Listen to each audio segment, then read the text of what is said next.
What's going on, guys? It's Jimmy here. Here we are on the anniversary of 9/11. We remember the thousands of Americans that died on that day years ago, over 20 years ago.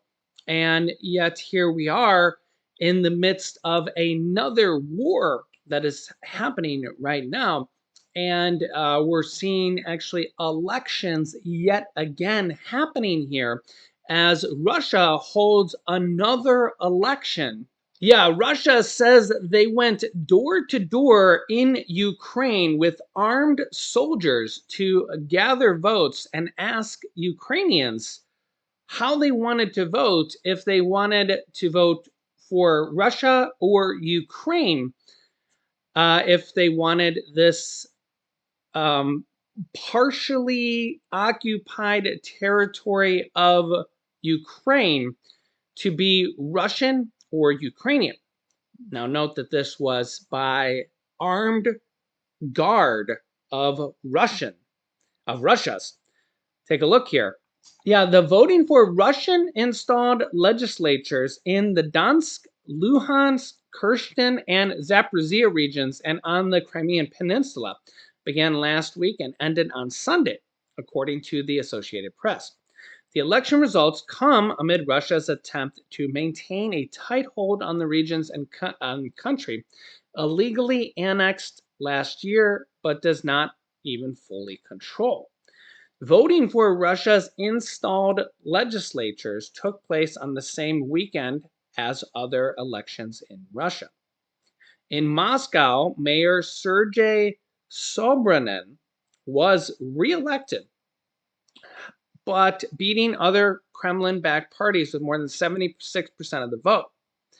Kyiv pushed back against the elections, with Ukraine's parliament calling them a threat to Ukrainian lives in areas where Russia conducts active hostilities.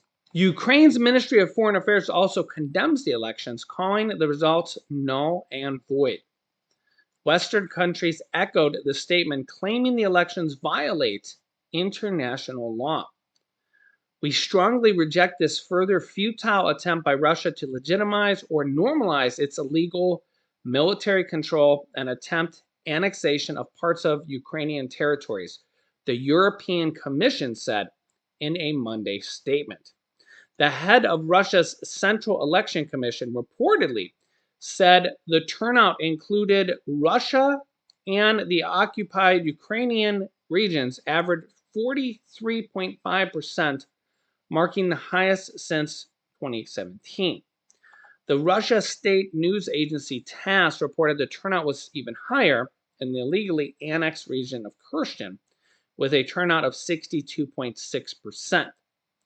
Kherson is not even under complete control of Russia and has remained the target of numerous Russian attacks in the last year. The Associated Press reported a Russian appointed official in Kherson said a live grenade was discovered near a polling station, while Denis Pushlin, the acting head of the Russian occupied parts of Donetsk, said polling staff was wounded and injured without providing further detail. Yeah, imagine going to vote there. Residents and Ukrainian activists allege Russian poll workers made house calls with armed soldiers in some illegally annexed regions and detained those who refused to vote, pressuring them into writing explanatory statements that could be used for grounds in a criminal case. Yeah, so imagine Russian armed soldiers going to your door with your family, maybe your children, and saying, how do you want to vote for Russia or Ukraine? And they're standing there with guns. How do you think you're going to vote? And then it doesn't even really matter how you're going to vote because Russia's going to take the votes back to Russia. This is what they do. And Russia counts the votes with nobody else watching. Ukraine doesn't get to watch the votes when they count. Russia just counts the votes on their own and reports them to the world. And this is why Last year, after Russia counted the votes and reported them to the world on their own, the United Nations, basically the entire world, held a vote and said, well, let's see how the world thinks of this. And 143 countries, again, this was last year, right after the vote in October, voted, and 143 countries voted and said, no, it was an illegal vote. You can't go with armed guards, Russian armed soldiers, make these people vote at gunpoint, and then Russia can't go and count the votes in a Russian Ukrainian armed conflict, and Russia can't go and count the votes themselves and say, oh yeah, Russia won. And 5 countries voted for Russia. One of them was Russia, one of them was Belarus. And yeah, it's absolutely just ridiculous. The other, Belarus, North Korea, Nicaragua, Russia, and Syria were the 5 countries that voted for Russia. Yeah, Russia themselves and Belarus. 143 countries voted against them, in case you were wondering. Yeah. So this shows you how completely illegal these so-called elections are, and they're a complete sham. And this, if you ever want to know, the whole world knows that these are a complete sham. 143 countries voted against Russia.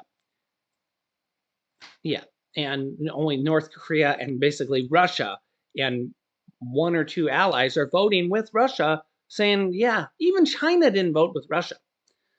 In fact, look at what North Korea is doing right now. Yeah, Ukrainian war live updates. North Korea's Kim Jong-un is reportedly on a train right now to Russia as Kremlin confirms the visit is happening.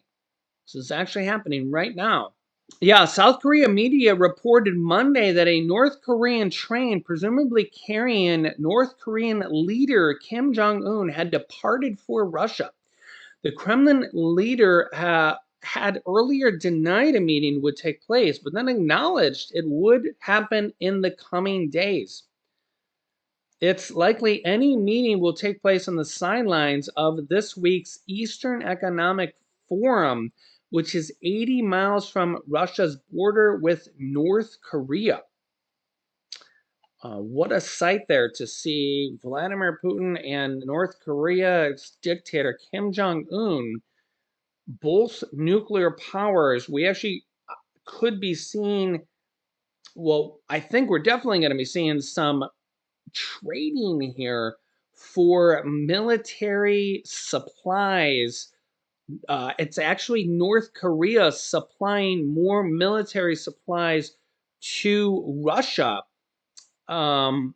Regular supplies like maybe missiles, guns, ammo, stuff like that, and maybe Vladimir Putin supplying maybe nuclear weapons to Kim Jong-un in exchange for the regular ammo that Russia has been going through very rapidly, as we're almost a year and a half into this war, as Russia is using that on a daily basis. They have 6,000 nuclear weapons and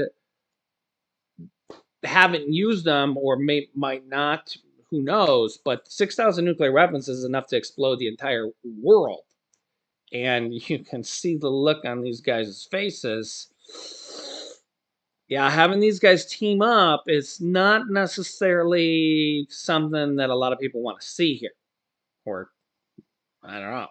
Also interesting, something that depending on who you're listening to, you might not hear this because there's a lot of propaganda, a lot of Russian propaganda going around here that Russia doesn't want you to hear this. Russian support for Putin's war hits all-time low as elections loom. Yeah, check this out. Yeah, Russian support for Vladimir Putin's war in Ukraine has hit an all-time low as the country's presidential elections loom. In a opinion poll published on Tuesday shows 38% of respondents, quote, definitely show the action of Russia's armed forces in Ukraine, The survey by pollsters Levada Center conducted in late August found that's contrary to results from a February survey from Levada Center conducted when Putin launched his full-scale invasion of Ukraine from February 2022. Results from that poll, which asked the same question, showed 48% of respondents said they definitely supported the army's action in Ukraine. And now it is only 38% said they definitely support the army's actions. So he is seeing a reduction in support from his own people. The other thing you really have to question here, how many of his own people actually know about the extent of the invasion and what's going on, and more of the truth of what is actually happening in Ukraine. Remember that Russia doesn't even call it an invasion. They don't even call it a war. They called it a special military operation and still do. It takes me back to that phone call way, way back a long time ago. It's over a year ago, probably at this point, where um, the Ukrainian resident, the son, called his father, who lived in Russia, and the father called him to check on how his son was doing, and his son was like, "Oh my, yeah, you won't believe how it is. You know, there's bombs going off here, and we're getting bombed, but we're okay. You know, we haven't been killed or anything like that. But man, Russia just keeps bombing our cities." And the father was like, "What are you talking about?" And the son was like, "Yeah, we're okay, but we have to go down to our basement and stuff because there's bombs going off in our city from Russia." And the father was like, "What? You're lying. Russia's there trying to liberate you guys." And the son was like, "No, you guys are bombing us. Like there's literally apartment buildings getting bombed and hospitals getting bombed and churches getting bombed and schools getting bombed, and literally they're just shooting missiles and bombs and everything just random. I mean, sirens go off and we have to go down in the basement." And surely everybody now has seen the footage, but remember, in Russia, they don't see that footage. They only see what Russia TV shows them and what Russia propaganda shows them. So in Russia, they hear that Russia's over there trying to liberate Ukraine. Yeah, Russia's trying to liberate them from Nazis and stuff like that, okay? Similar to what Germany told all the Germans during World War II. And Germany didn't even, most Germans, almost all Germans, even the German soldiers didn't even know what was going on until the war had ended, or even after the war had ended. Yeah, and most of them didn't even know about the Holocaust and all that stuff until after the war had ended, because all they heard was German propaganda and German TV. The vast majority of them had no idea what was actually happening. They didn't know about any of the Holocaust and all that stuff. Yeah, so if you just think about that stuff, again, Russian people, the majority, they can't get on the internet. Their internet is restricted. Just like in China, their internet is restricted. They don't have free access to YouTube. They don't have free access to Google. They don't have free access to TV. They hear Russian TV. That's why I've actually, if you've been watching my channel, I actually show you Russian TV clips occasionally when it comes on, and it comes across my news feed and I see something. Because again, I don't actually go on Russian media every day and see, just when it kind of comes across and I see some headlines and stuff, and I'll actually show you Russian TV clips. But if you've been watching my channel for a while, you've probably seen, 10 of them or so at this point.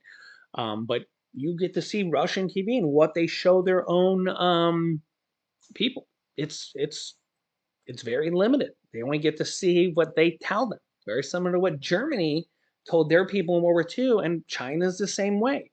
They don't have access to free speech over there. You can't get on YouTube and either say a full Democratic point of view or a full Republican point of view.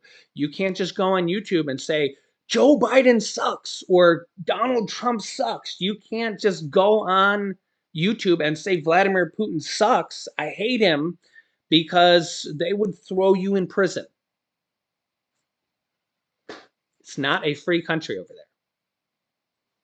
So let me know your thoughts here in the comments. I will keep you up to date. If you haven't yet, subscribe down below. And I'll keep trying to bring you guys an open point of view here to everything going on here around the world on a daily basis. So thanks for liking and sharing these videos. New videos come out here every day at 10 a.m., 3 p.m., and 8 p.m. Eastern Standard Time. And we'll see what happens. Click here to see a major announcement coming out for Social Security, or click here to see the White House sending out a major warning for millions of Americans. Click on one of those videos next. Thanks for watching, guys, and I'll see you in the next video.